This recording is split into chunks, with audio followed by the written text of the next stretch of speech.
Oui, bonjour à tous. J'espère que vous allez bien.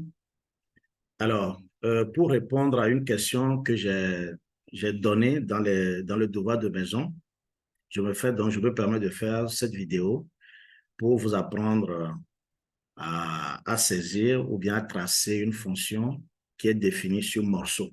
Et on en a déjà parlé la dernière fois. On a parlé des fonctions définies par morceau ou par intervalle. Alors, nous allons voir donc comment est-ce que nous pouvons tracer une fonction qui est définie par morceau sur les deux formes de calculatrice que nous avons programmées. Donc, voilà, vous allez me suivre. Je vais d'abord commencer par la calculatrice, la Numox. Alors là, vous avez en face de vous l'émulateur de la calculatrice Numox.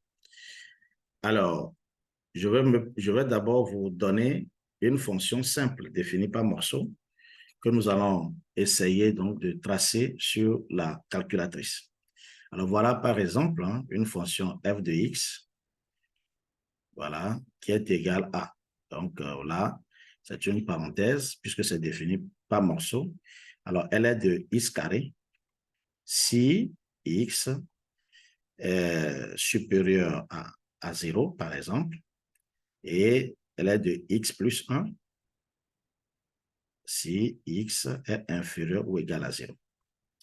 Donc voilà un modèle de fonction défini par morceau. Alors, comment est-ce que je peux me prendre rapidement? Je vais aller dans Grapheur. D'accord? Je vais dans Grapheur. Au lieu de dire ajouter un élément, je ne vais pas ajouter un élément, je vais ici pour chercher les caractères spéciaux. Alors, dans cette petite valise-là, vous voyez? J'espère que tout le monde voit la valise. Hein? Je vais l'indiquer là. C'est ça la valise. C'est là. D'accord? Donc, nous allons rentrer dans cette valise-là. Et puis, on va y aller. Donc, dans cette valise, je vais chercher donc les caractères spéciaux. Je descends jusqu'en bas. Donc, au niveau de la logique, c'est la dernière, c'est le dernier onglet. Je rentre dans le dernier onglet qui est la logique et j'ai trouvé ce modèle de fonction. Donc, je vais dire OK, c'est ce que je veux. Je la prends. Alors, il faut que je mette au début une fonction f de x. Alors, pour écrire f, pour écrire les lettres sur Numox, vous devez aller dans alpha.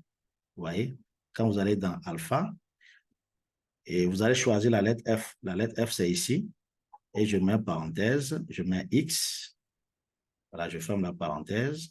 Alors, égal, c'est Shift Pi. Voilà. Et puis, je rentre maintenant dans la fonction. Alors, la première chose, c'est X carré. Alors, je vais l'écrire tout simplement. Alors, X carré, donc c'est X au carré. À quelle condition? Si X est supérieur à 0. Alors, si X, vous voyez, supérieur, où est-ce que je vais le trouver? Alors là, c'est Shift X carré supérieur à 0, tout simplement. Alors, je descends.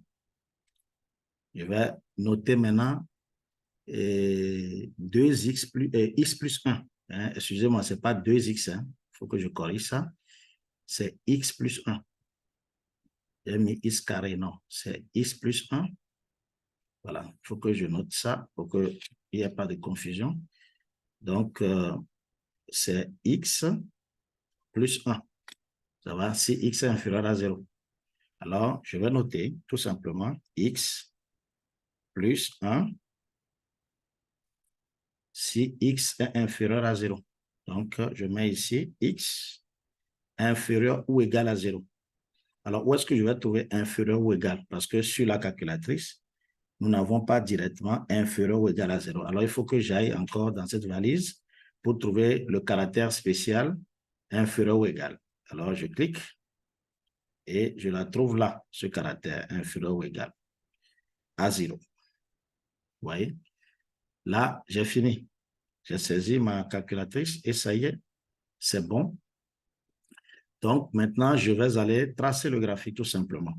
Donc, voilà. Vous voyez? Ça, c'est clair. Hein? Voilà ma fonction. Si x est supérieur à 0, c'est x carré. Si x est inférieur à 0, donc c'est une boîte, c'est une fonction affine.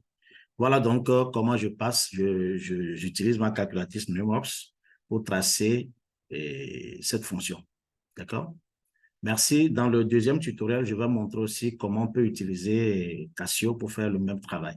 Je vous remercie.